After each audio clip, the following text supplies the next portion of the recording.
John, come here, fast. What happened?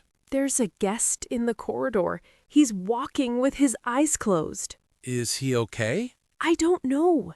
He's in his pajamas. I think he's sleeping. He's sleepwalking. Don't touch him. Don't make noise. What do we do?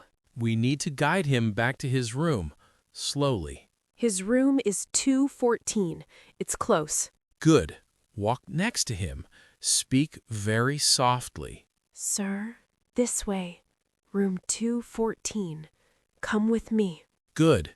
Keep going. Slowly. He's moving.